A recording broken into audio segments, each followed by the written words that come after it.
হাঙর নদী গ্রেনেড, সেলিনা হোসেন। পর্ব 4।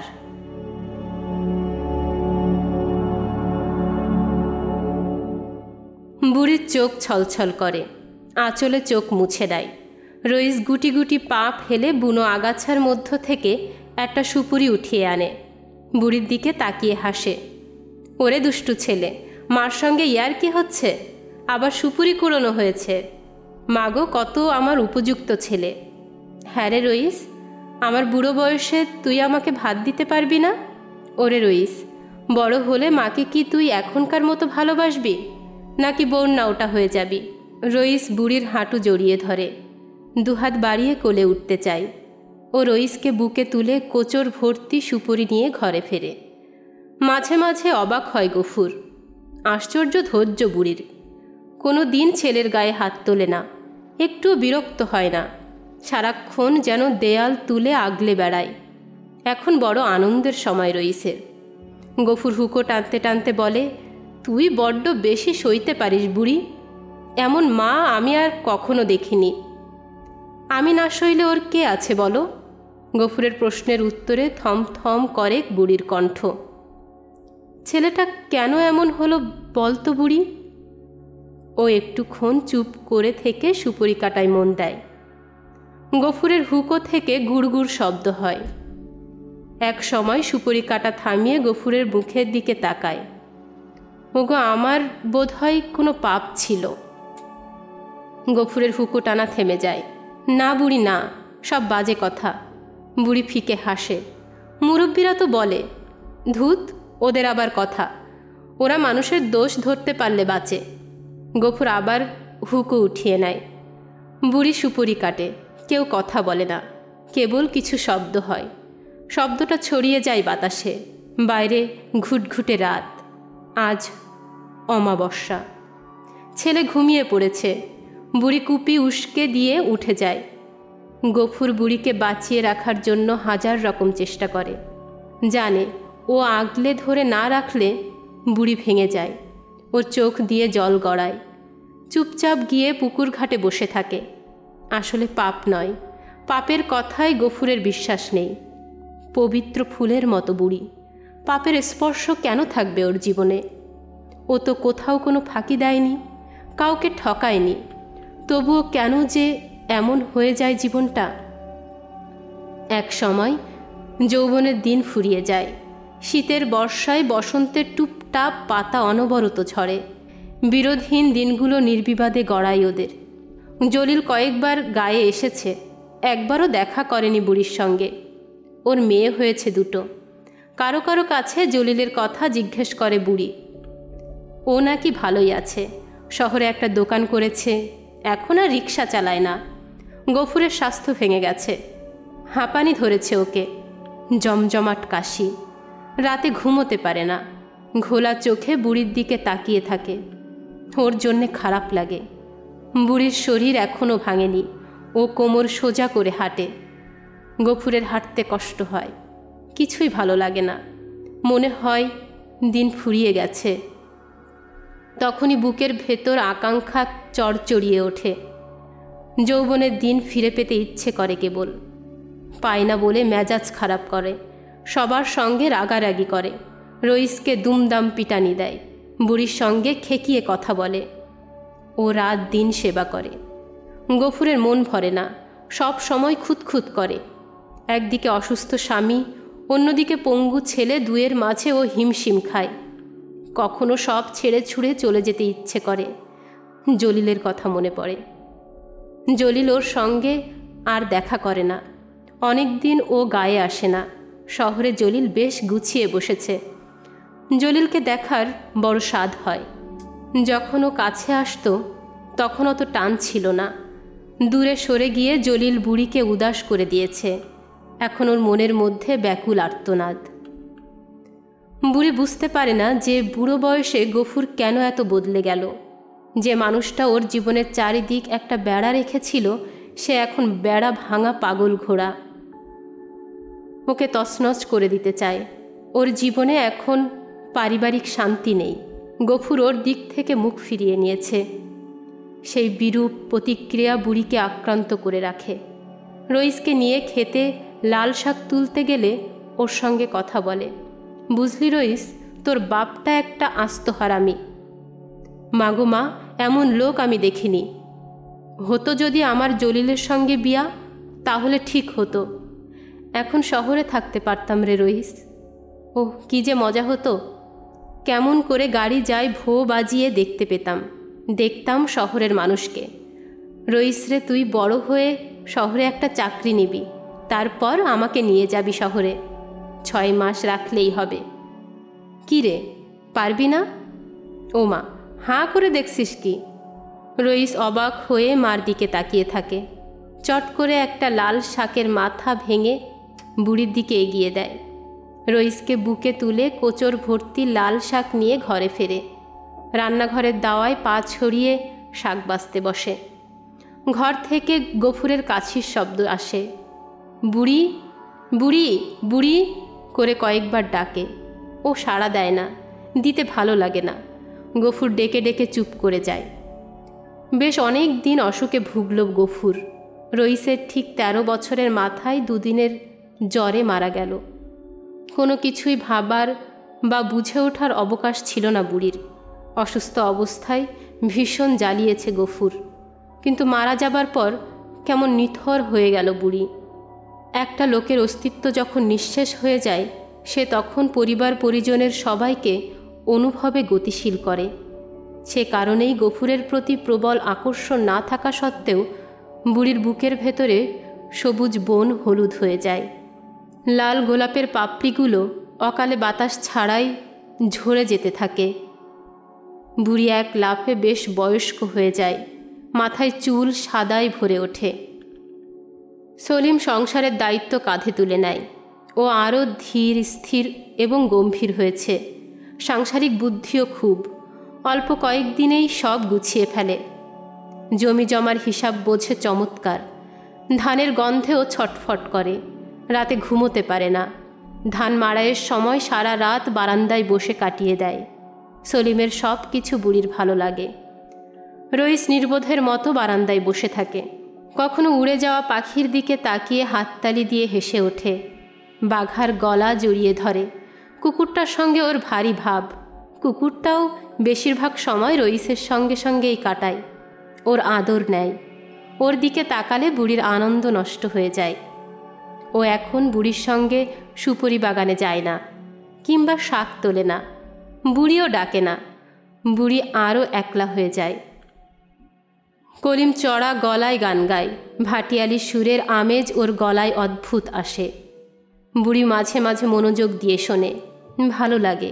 বাপের মতো স্বভাব হয়েছে ওর। ভোর রাতে উঠে ডিঙি নিয়ে মাছ ধরতে যায়। ডাকাডাকি করে মাকে ওঠায়। জালটা আর খলুইটার যাবার সময় হাতে বুড়িরই তুলে দিতে হবে, নইলে ও কিছুতেই যাবে না। সন্ধ্যা রাতে বুড়ি জাল খলুই ওর জন্য গুছিয়ে রাখে। তাতে হয় না। ও বলে, তুমি আমার হাতে জাল তুলে না দিলে মাছ পাবো না। বুড়ি জানে এটাই কলিমের স্বভাব। ছোট থেকেই ওর উপর এমনি আবদার করে আসছে। ভোর রাতে উঠতে অবশ্য বুড়ির খারাপ লাগে না। কলিম সুপুরি বাগানের আড়াল থেকে চিৎকার করে, মা, মাগো, আসি। তারপর লাফিয়ে ডিঙিতে ওঠে। তখন শুরু হয় গান। গান গাইতে গাইতে ও যখন আধারে মিলিয়ে যায়, তখন অদ্ভুত একটা রেশ জেগে থাকে বুড়ির মনে। ভেসে আসা গানের ক্ষীণ সুর ধরে ও অনুভব করে এমন অনেক ভোর রাত ওর নিজের স্মৃতির কোটায় জমা আছে। একটুও নষ্ট হয়নি, একটুও দাগ পড়েনি। তবে গান গাইতো না গফুর, বুড়ি সঙ্গে থাকতো বলে। কেবল ওর হাতটা ধরে দ্রুত সুপুরি বাগান পেরিয়ে যেত।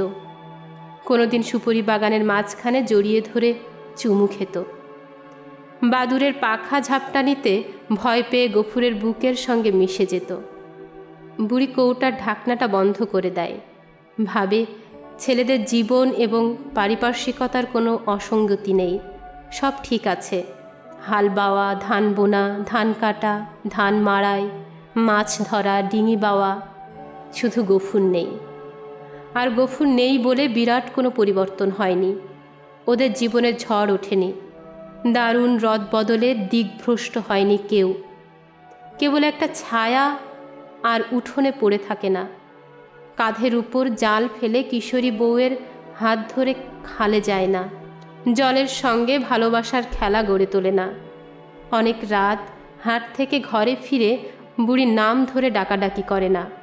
এই সব ভেবে বুড়ির বুক যখন চেপে আসে তখন জলিলের কথা ভাবে। জলিলের ভাবনায় বুকের ভেতর অন্যরকম স্রোত অনুভব করে। সে স্রোতে ভেসে যায় পার্থিব যাবতীয় পঙ্কিলতা। জলিল মানেই অলৌকিক ঈশ্বর, বুড়ির নিরবিচ্ছিন্ন প্রবাহমান আনন্দ, যে আনন্দ ব্যতিক্রমী স্রোতে প্রবাহিত হয়ে ওকে অপার্থিব সুখ দেয় এবং প্রতিদিনের সংসারের বাইরে নিয়ে যায়। সলিম কলিম না থাকলে বাড়িটা নিঝুম হয়ে থাকে। বুড়ি কখনো আপন মনে বকবক করে, ও রইস, রইস রে, তোকে কি আমি এমন করে চেয়েছিলাম? ওই হাবা ছেলেটা একবারও মা বলে কি ডাকতে পারিস না? তোর কাছ থেকে মা ডাক শোনার জন্য আমার প্রাণটা ফেটে যায় রে। কত স্বাদ ছিল মনে, কত সাধ্যি সাধনা করলাম। বোবা ছেলেটা, তোর মুখ দিয়ে কথা ফোটাতে পারলাম না। এমন চুপ করে থাকিস কি করে? মাগো মা, রইস রে, ও রইস, একবার মুখটা খোল বাবা, আমার সোনার ছেলে, বুকের মানিক, 7 রাজার ধন। একবার হাঁ কর, আমি তোর কাছ থেকে একটু শব্দ শুনি। এই আমি তোর মুখের কাছে কান রাখলাম। বল বাবা বল, একবার বল, মা বলে প্রাণ খুলে ডাক দে। সেই ডাকে মাঠ ঘাট বন প্রান্তর আকাশ বাতাস কেঁপে উঠুক। সেই ডাকে গায়ের সব মানুষগুলো দৌড়ে তোর কাছে ছুটে আসুক, অবাক হয়ে দেখুক তোর শক্তি, তোর ক্ষমতা। প্রমাণ হোক তুইও হাঁক ছাড়তে পারিস। ও রইস, রইস রে, তোকে নিয়ে আমি কি করব? তুই কি কোনো কাজে লাগবি? তুই কোন কাজে লাগবি? হাল বাইতে পারিস না, মাছ মারতে পারিস না, সংসার দেখতে পারিস না। আহ, বুকটা আমার কেমন যেন করে। আমি চাই তুই একটা কিংবদন্তি হয়ে যা রইস। বুড়ি হঠাৎ করে রইসরে ঝাঁকুনি দেয়, খামচে ধরে ওর 2 কাঁধ। রইস ফ্যাল ফ্যাল করে মার দিকে চেয়ে থাকে। তারপর ওর চোখ দিয়ে জল গড়ায়। ও শব্দ করে কাঁদে না। সে অশ্রুর দিকে তাকিয়ে থমকে যায় বুড়ি। রইসের মাথাটা বুকের মধ্যে জড়িয়ে ধরে হু হু করে কেঁদে ওঠে। সংসারের আকর্ষণ বুড়ির শিথিল হয়ে আসে। সাদা চোখে আকাশের দিকে তাকিয়ে থাকে। সলিম কাছে এসে বসে। মা, তুমি কি এত ভাবো? কই রে? বুড়ি হেসে ফেলে। হ্যাঁ ভাবো, অন্য ঘরের চাচি খালার মতো তুমি সংসার করো না, সারাদিন ব্যস্ত থাকো না, ঝগড়া করো না। এত চুপচাপ থাকো কেন মা? আমি ভাবছি তোর বিয়ে দিয়ে বউ আনবো ঘরে, সে এসে সংসার দেখবে। এবার আমার ছুটি। হ্যাঁ, তাহলে তো তোমার পোয়া 12, যেটুকু সংসার ছিল তাও থাকবে না, সেটি হবে না। আমার তো বয়সও হয়েছে সলিম, তুই মত দিয়ে দে, আমি মেয়ে দেখি। তোরা সারাদিন বাড়ি থাকিস না। ওই বোবা ছেলেটাকে নিয়ে আমি একলা কি করে কাটে সে তোরা কি বুঝবি? তুই না করিস না বাবা। বুড়ি সলিমের হাত চেপে ধরে। সলিম মুখ নিচু করে থাকে, তারপর মাথা নাড়ে। ঠিক আছে, দেখো, কিন্তু তোমার মনের মতো হওয়া চাই। বউ দিয়ে তুমি কষ্ট পাবে, সে আমার সইবে না। সলিম মার সামনে থেকে পালিয়ে যায়। বুড়ির খুশি লাগে, ইচ্ছে করে পুকুরে ঝাঁপিয়ে কিছুক্ষণ সাঁতার কেটে আসতে। ওর ঘরে লোক আসবে, বাড়তি একজন মানুষ। বুড়ি এখন মানুষ চাই, চারিদিকে অগণিত থই থই মানুষ। এর মাঝে একদিন নিতা বৈরাগী আসে। বুড়িকে দেখে চোখ কুঁচকে তাকায়। তোকে দেখে মনে হচ্ছে আমাদের বয়স হয়েছে সই। বুড়ি ম্লান হাসে। বেলা তো অনেক হলো। নিতা পা ছড়িয়ে বসে। আজও একা। তোর মনের মানুষ কই সই? হাসেনি, বলল আমি বেরুতে পারবো না, তুই ভিখ মেগে নিয়ে আয়। ও এখন এমনই করে। কেন, চিড় ধরেছে বুঝি? একরকম তাই, বড্ড জ্বালায়, ভালো লাগে না। একদিন ছেড়ে ছুড়ে চলে আসব। বুড়ি অবাক হয়ে তাকিয়ে থাকে। হাঁ করে দেখছিস কি? 4টি খেতে দে, যায়, ফিরতে দেরি হলে আবার রেগে যাবে। বুড়ি ভাত আনতে যায়। মনে মনে ভাবে নিতা যেন একটু বদলে গেছে, ও আর আগের মতো নেই। তখন ও নিজের সঙ্গে কথা বলে, ও বুড়ি, তুই কি কম বদলেছিস? তুই তো আগের মতো নেই। এমন হয় রে বুড়ি, এমনি হয়, কেউ চিরকাল একরকম থাকে না। ও সই, কই রে, ভাত দিবি না? ও আবার তৎপর হয়। ভাবনায় মগ্ন হয়ে হাত শিথিল হয়ে এসেছিল। ভাতের সানকি আর জলের গ্লাস নিয়ে আসতেই নিতা খেকিয়ে ওঠে, তুই একদম ভারী হয়ে গেছিস বাব্বা, 4টি ভাত খাওয়াবি, তাও আবার তাগাদা দিতে হয় না। তুই যেন কেমন হয়ে গেছিস রে সই। নিতার কলা পাতায় ভাত ঢেলে দিতে দিতে ম্লান হাসে বুড়ি, কথা বলে না। নিতা তাড়াহুড়ো করে খায়। বুড়ি এক কোচর ডাল দেয় ওকে, বাঁচালি সই, আজ আর দৌড়ে দৌড়ে যেতে হবে না। নিতা কৃতজ্ঞতার হাসি হাসে। ওর শরীরটা গাছগাছালির আড়ালে মিলিয়ে যাবার পরও বারান্দায় খুঁটিতে হেলান দিয়ে বসে থাকে। নিতা একটা দমকা ঘূর্ণির মতো আসে, কিছুক্ষণ ধুলো উড়িয়ে সব কিছু এলোমেলো করে আবার চলে যায়। উঠোনে এঁটো কলাপাতা গড়ায়। বুড়ি সেদিকে তাকিয়ে থাকে। না, নিতা আর কিছুই ফেলে যায়নি। অথচ কেন যে মনে হচ্ছে সারা বাড়ি জুড়ে নিতা দবদবিয়ে হাঁটছে। সে শব্দ বুড়িকে অস্থির করে তুলছে। 2 মাসের মধ্যেই ঘটা করে সলিমের বিয়ে হয়। সলিমের বউ রমিজা, ছোটোখাটো মিষ্টি মেয়ে, হাসি খুশি, প্রথম দেখাতেই ভালো লাগে। বিয়ের পরদিন বুড়ি ওকে ঘুরিয়ে ঘুরিয়ে ওদের বাড়ির সীমানা দেখালো। বুঝলে বৌমা, এখন থেকে এসব তোমার, আমি আর কেউ না। আমাকে 4টে খেতে দিও, তাতেই হবে। রমিজা কথা বলে না, ঘুমটার ফাঁকে উৎসুক চোখ মেলে রাখে। জায়গাটি তোমার মনে ধরেছে বৌমা? রমিজা মাথা নাড়ে। পারবে না সামাল দিতে? আপনি দেখিয়ে দিলে পারবো। ও মা, দেখো মেয়ের বুদ্ধি, আবার আমাকে জড়ানো হচ্ছে। আমি আর নেই গো মেয়ে, এবার আমার ছুটি। বুড়ি রমিজার থুতনি নেড়ে আদর করে, মাথার ঘোমটাটা টেনে ফেলে দেয়। এত ঘোমটা দিয়ে জড়সড়ো হয়ে থাকলে সংসার দেখবে কে? রমিজা লজ্জা পায়। বুড়ি হাসে। আমাকে তোমার শরম কিসের বৌমা? আমি তোমার মায়ের মতো, কোনো অসুবিধা হলে আমাকে বলবে, আমি তো আছি তোমার জন্যে। দুজনে হাঁটতে হাঁটতে সুপারি বাগান ছাড়িয়ে পুকুর ঘাটে এসে দাঁড়ায়। সব কিছু রমিজার ভালো লাগে। শ্বশুরবাড়ির অজানা ভীতি ওকে কাবু করে রাখে না। বুড়ির মুখের দিকে তাকিয়ে ওর বুক দুলে ওঠে। বাপের বাড়ির মায়াময় পরিবেশ থেকে বিচ্ছিন্ন হয়ে এসেও ও উপলব্ধি করল গভীর মমতাময় বুকের ছায়া ওর জন্য উন্মুক্ত আছে। ওর কোনো অভাব নেই। ঘাটের কাছে দাঁড়িয়ে বুড়ি রমিজাকে বলে, যাও মা, দেখো সলিমের কি লাগবে। ও যা পাগল ছেলে, একটু এদিক ওদিক হলে রেগে কায় হয়ে যায়। রমিজা মাথার উপর ঘোমটা টেনে চলে যায়। বুড়ি কাঠের সিঁড়ি বেয়ে পুকুরের পানির কাছে এসে বসে। অল্প দিনেই রমিজা সংসারের সব দায়িত্ব তুলে নেয়। চমৎকার গোছানো মেয়ে, বুদ্ধিও রাখে। দেখে শুনে বুড়ি হাঁপ ছেড়ে বাঁচে। মনে হয় সংসারের বোঝাটা কাঁধের উপর নিয়ে দীর্ঘদিন একটানা এক সবুজ বনের মধ্য দিয়ে পথ চলেছে। এখন বোঝাটা পথের ধারে নামিয়ে গাছের ছায়ায় ঘুমিয়ে পড়েছে। চারদিকে সোনালি পাতা ঝরে, স্বপ্নের কোকিল প্রশান্তি হয়ে ডাকে। কোনো ভীষণ শব্দে সে ঘুম ভাঙে না, কেবল রইস রয়ে যায় ওর জন্য। সকালবেলা ওকে এনে বারান্দায় বসিয়ে রাখে, পুকুর ঘাটে নিয়ে গোসল করায়, খাওয়ায়। বুড়ো বয়সে বুড়ির যেন নতুন করে পুতুল খেলা। ওর মাঝে মাঝে মজা লাগে। শৈশব কৈশোর চোখের সামনে দীপ্ত আলো জেলে হাজির হয়। বুড়ি তখন তন্ময় হয়ে যায়। আশ্চর্য সুন্দর স্বাস্থ্য হয়েছে রইসের। যে দেখে সে অবাক হয়। বয়সের চাইতে অনেক বড় দেখায়। মুখের দিকে তাকিয়ে কেউ ভাবতেই পারে না ছেলেটি বোবা, হাবা, কালা। ছেলেটির কোনো বোধ শক্তি নেই। ও এই পৃথিবীর বাইরে বাস করে। মাঝে মাঝে ওর মুখের দিকে অপলক তাকিয়ে থাকে বুড়ি। বুক দুমড়ে মুচড়ে ওঠে। সব দুঃখ বোধগুলো একাকার হয়ে বুকের মধ্যে এক বিরাট নদী হয়ে যায়।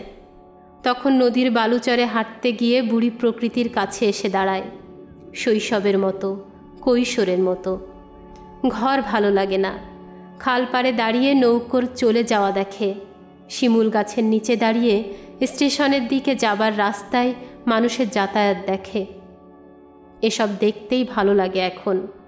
মা নেই শাসন করার জন্য, স্বামী নেই ঘরে ডাকার জন্য। বুড়ি এখন অবাধ স্বাধীন। ছেলেরা নিজেদের কাজ নিয়ে ব্যস্ত। রমিজা রান্না বাড়ি সামলায়। রইস কখনো বুড়ির সামনে থাকে, কখনো থাকে না। ওকে নিয়ে বুড়ির কোনো ঝামেলা নেই। বুড়ি মনের সুখে সুপারি খোঁজে, কোচর ভর্তি লাল শাক উঠিয়ে আনে, নইলে পুকুর পাড়ে বসে মাছ ধরে। বুড়ির এখন থই থই আনন্দ। সময় ভালোই কাটে। রমিজা বুড়িকে ভীষণ ভালোবাসে, আদর যত্ন করে, যেন কোনো কিছুতে অসুবিধা না হয় সেদিকে খেয়াল রাখে। ছোটবেলা থেকে দেখে আসা এবং শোনা অনেক দজ্জাল শাশুড়ির ধারণা বুড়ি ভেঙে দিয়েছে। বুড়ি যেন অবিকল রমিজার আপন মা। কৃতজ্ঞতা বোধের সঙ্গে সঙ্গে ভালোবাসাও রমিজাকে তাড়িত করে। আম্মা, আপনার যখন যা দরকার হয় আমাকে বলবেন। রমিজা বুড়ির পায়ে তেল মালিশ করতে করতে কথা বলে। বুড়ি চোখ বুজে আদর উপভোগ করে। মেয়ে নেই বুড়ির। মেয়ে থাকলে এমন হয়, কাছে থাকে, ভাত এগিয়ে দেয়, মাথা আঁচড়ে দেয়, বিছানা ঠিক করে রাখে। এই অভাব বুড়ি রমিজা আসার পর অনুভব করেছে। রমিজার কথায় ও মনে মনে হাসে। সব দরকারের কথা কি আর রমিজাকে বলা যায়? ওর যে কত অজস্র ভাবনা, তা রমিজার মতো ছোট মেয়েকে কি করে বোঝাবে? রমিজা বুড়ির সঙ্গী হতে পারে না। ওর সঙ্গে প্রাণ খুলে কথা বলা যায় না। তবে ওর আদর বড় ভালো লাগে। মনে হয় জীবনে একটা সুর বেজে ওঠে থেকে থেকে, যে সুরের সঙ্গে ওর কোনো পরিচয় ছিল না। তবে বড় ক্ষণিকের সে বোধ।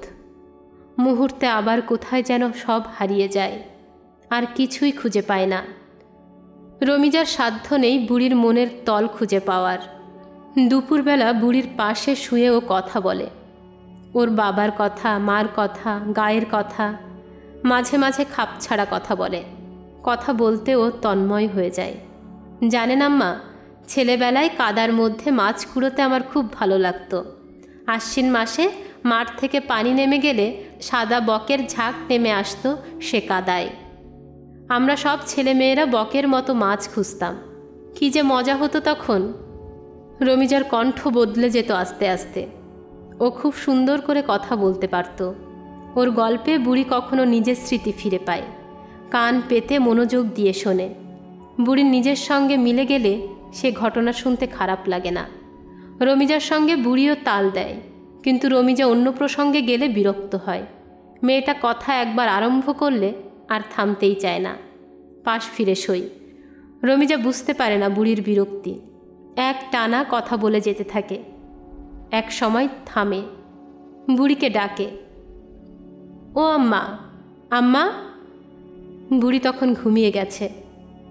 আমার কথা শুনলে আম্মার ঘুম পায়। রমিজা হাই তোলে।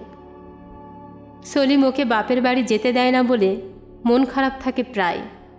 বুড়ির মনে হয় রমিজা স্বপ্ন দেখতে ভালোবাসে।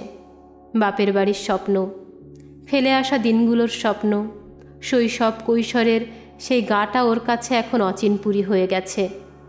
ইচ্ছে করলেই আর ছুটে যেতে পারে না, হেসে খেলে বেড়াতে পারে না। রমিজা এখন বন্দি জীবনযাপন করছে। সলিম যে কেন ওর সঙ্গে এমন করে তারও হদিস পায় না বুড়ি। ছেলেকে এখন আর বোঝার ক্ষমতা নেই। অনেক বদলে গেছে সলিম। সারা দিন ব্যস্ত থাকে, রাত করে ঘরে ফেরে, ফিরে চারটি খেয়ে শটান ঘুম। কথা বলতে চাইলে বিরক্ত হয়। ওর নাগালি পায় না বুড়ি। আম্মা, আপনি রাত দিন কি এত ভাবেন? কই, কিছু ভাবি না তো। ভাবেন, আমি টের পাই। বুড়ি অবাক হয়। রমিজা কি টের পায়? কতটুকু বোঝেও? রইসের জন্য আপনার মন খারাপ থাকে না আম্মা? হ্যাঁ, তা তো থাকে। ছেলেটার যে কি হবে, কি আর হবে, আল্লাহ আছে, আপনি কিছু ভাববেন না। রমিজা বিজ্ঞের মতো কথা বলে। ও যখন মুরব্বি সাজে বুড়ির তখন বেশ ভালো লাগে।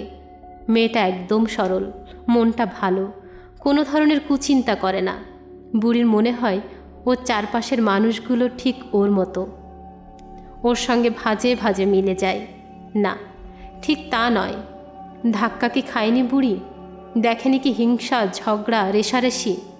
আসলে এসব বুড়ি ভাবতে চায় না, ভাড়ার ঘরে ঢুকিয়ে তালা দিয়ে রাখে। তবুও খারাপ লাগে যখন দেখে সলিম রমিজাকে মারে। সলিমের অভিযোগ ও নাকি কোনো কাজের না। বুড়ি ভেবে পায় না কেন, লক্ষ্মী মেয়ে রমিজা, গুছিয়ে সংসারের কাজ করে, সিমসাম পরিপাটি, কোথাও কোনো গলদ নেই। তবুও সলিম ওর উপর বিরক্ত হয়। অভিযোগের অন্ত নেই। রাত্রিবেলা পাশের ঘর থেকে সলিমের শাসানি আর ধমকানি কানে আসে বুড়ির। রমিজা যখন গুনগুনিয়ে কাঁদে তখন বুড়ির দম আটকে আসতে চায়। সলিমের আচরণ ওর কাছে বড় অদ্ভুত লাগে। সলিমকে জিজ্ঞেস করতে ওর বাধে। এতদিনে বুড়ির মনে হয় ওর অভিজ্ঞতার বাইরে অনেক কিছুই ঘটে। যে ঘটনা বুঝতে যাওয়া বোকামি, বুঝতে না চাইলে যন্ত্রণা। প্রথম দিকে বুড়ি সলিমের আচরণে আপত্তি করেছে, ওর উপর রাগ করেছে, রাগে কাজ না হয় অনুনয় বিনয় করেছে, কিন্তু কিছুতেই শোনেনি সলিম। একদিন রেগে গিয়েছিল, তুমি আমার ব্যাপারে বুঝবে না মা, তুমি চুপ থাকো, সব ব্যাপারে নাক গলাতে আসো কেন? সলিমের তীব্র ভাষায় থমকে গিয়েছিল বুড়ি। অপমান লেগেছিল। সলিমের মুখের দিকে অবাক হয়ে তাকিয়ে নিঃশব্দে ঘর ছেড়ে বেরিয়ে এসেছিল। দুদিন মন খারাপ ছিল। মনকে অনেক বুঝিয়েছে। ঠিকই বলেছে সলিম, ও বড় হয়েছে, ওর ব্যাপারে মাথা ঘামানোর একদম উচিত না। কিন্তু রমিজা যখন কাঁদে তখন সইতে পারে না যে। বুড়ি নিজেকে ধমকায়, সইতে হবে, না সয়ে উপায় কি? রমিজাকে নিয়ে যা খুশি করার অধিকার সলিম পেয়েছে। এখন বুড়ি চুপই থাকে, কিছু বলে না। মাঝে মাঝে রমিজার ত্রুটি আবিষ্কারে তৎপর হয়। কেন ও সলিমকে খুশি করতে পারে না? পরক্ষণে নিজেকে আবার শাসন করে। ছি, মা হয়ে এমন চিন্তা করা ঠিক না। তাছাড়া রমিজাই বা ওকে কি ভাববে? একদিন রাতে ঘর থেকে বের করে দিয়েছিল সলিম। রমিজা কাঁদতে কাঁদতে বুড়ির পাশে এসে শুয়েছিল। বুড়ি ওর সঙ্গে কথা বলেনি, কিন্তু হাত বাড়িয়ে চোখের পানি মুছে দিয়েছিল, শুধু স্পর্শ দিয়ে সান্ত্বনা দিয়েছিল ওকে। শাশুড়ির আদরে বেশ কেঁদেছিল রমিজা। তবু বুড়ি জিজ্ঞেস করিনি সলিমের সঙ্গে কি হয়েছে। শেষ রাতের দিকে সলিম মৃদু শাসানিতে ঘুম ভেঙে যায়। দেখে ওকে বিছানা থেকে টেনে নিয়ে যাচ্ছে। বুড়ি সারা শব্দ না করে চুপচাপ শুয়ে থাকে। তখন বুড়ির মনে হয়েছিল ব্যাপারটা একান্তভাবেই ওদের দুজনের, সেখানে বাইরের কারো কিছু করার নেই। তারপর থেকে ওদের ব্যাপারে আর মাথা ঘামায়নি। সলিম যখন রমিজাকে মারে তখন পুকুর পাড়ে বসে থাকে, নইলে পড়শির ঘরে চলে যায়। ভীষণ কথা বলে, হাসে, অন্যমনস্ক হওয়ার ভান করে। যদিও মন পড়ে থাকে রমিজার কাছে। সলিম বাড়ি থেকে বেরিয়ে গেলে ফিরে আসে, রমিজার মাথা বুকের সঙ্গে চেপে ধরে। রমিজা কোনো কথা বলে না, বুড়িও না। এজন্যে মাঝে মাঝে বুড়ি অবাক হয়, রমিজার মুখে কোনো অভিযোগ নেই। সলিমের বিরুদ্ধে কিছু বলে না, বড় নীরব সময় থাকে। এদিক থেকে কলিম অনেক শান্ত, রাগ কম। বুড়ি মনে মনে ভাবল কলিমের একটা বিয়ে দিতে হবে, ওর এখন বিয়ের বয়স হয়েছে। আসলে যত শান্তই হোক, বিয়ে দিলে ও নিজেও হয়তো বউকে মারবে। কোনো কোনো পুরুষ আছে যারা বউয়ের উপর বীরত্ব দেখাতে ভালোবাসে। বাইরে সমকক্ষ পুরুষের সঙ্গে পারে না বলে ঘরে তাদের যত আস্ফলন। অবশ্য কলিম এমন নাও হতে পারে, ও খুবই ভালো ছেলে। কলিমের প্রতি বুড়ির পক্ষপাতিত্ব আছে। মনে মনে কলিমের জন্য মেয়ে খুঁজতে খুঁজতে ওসমান মৃধার মেয়েটা চোখে পড়ে যায় বুড়ির। কলিমের সঙ্গে বেশ মানাবে। রাতে খাবার সময় দু ভাইয়ের সামনে কথাটা পারে। সলিম সারাদিন বাড়ি ছিল না, কোথায় কোথায় ঘুরছে কে জানে। খেয়ে দিয়ে শুয়ে পড়বে।